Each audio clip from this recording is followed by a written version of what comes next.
I have to be careful what I say because there's only one president at a time, and none of us can get ahead of where we're going. But I think we're going to have to essentially start again on the peace process. And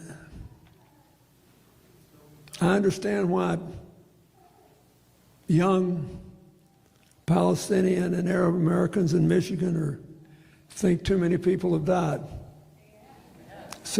I get that. But if you lived in one of those kibbutzim in Israel, right next to Gaza, where the people there were the most pro-friendship with Palestine, most pro-two-state solution of any of the Israeli communities, were the ones right next to Gaza. And Hamas butchered them. And so then the people who criticize it are essentially saying, yeah, but look how many people you've killed in Ritalin. So how many is enough for you to kill to punish them for the terrible things they did? That all sounds nice until you realize, what would you do if it was your family and you hadn't done anything but support a homeland for the Palestinians, and one day they come for you and slaughter the people in your village? You would say, well, you'll have to forgive me, I'm not keeping score that way. It isn't how many we've had to kill, because Hamas makes sure that they're shielded by civilians. They'll force you to kill civilians if you want to defend yourself. And look, I worked on this hard. And the only time Yasser Arafat didn't tell me the truth was when he promised me he was going to accept the peace deal that we had worked out, which would have given the Palestinians a state on 96% of the West Bank and 4% of Israel, and they got to choose where the 4% of Israel was. So they would have the effect of the same land of all the West Bank. They would have a capital in East Jerusalem. They would have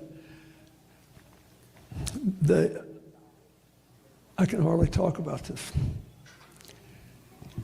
And they would have equal access all day, every day, to the security towers that Israel maintained all through the West Bank up to the Golden Heights.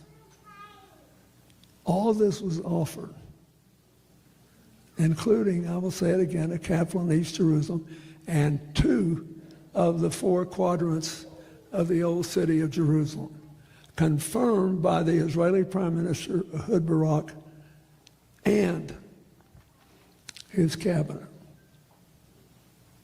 And they said no. And I think part of it is that Hamas did not care about a homeland for the Palestinians. They wanted to kill Israelis and make Israel uninhabitable. Well, I got news for them. They were there first. Before there was, their faith existed, they were there. In the time of King David, and the southernmost tribes had Judea and Samaria. I think we still have to find a way to share the future. We cannot kill our way out of conflicts. But we do have to fight our way to safety. And make no mistake about it, we've got now Iran, a Shia state, the Hezbollah, a Shia sect, the Houthis, a Shia sect, now with Hamas, a Sunni Arab operation, united in thinking the only thing that we have to do is run every Jew out of Israel. And I'm sorry, but I'm not for that. I think that is wrong. It violates everything we've stood for. And in the end, it won't be good for the Palestinian people. I'll never forget Arafat, when he promised me he was going to take this deal we worked out. He always was fighting with Prime Minister Barak, and I said, wait a minute. I said, do you think I care about the Palestinian children? And he said, oh, much more than the Arabs do. He said, they only care about us when they need to blame America and Israel for their people being upset in the streets. This is far more complicated than you know. And all I ask you to do is to keep an open mind. Thanks for watching. Drop a comment below. Don't forget to like, share, and hit subscribe to stay updated with our latest content. Until next time, stay informed and inspired. This is DaJobnik signing off.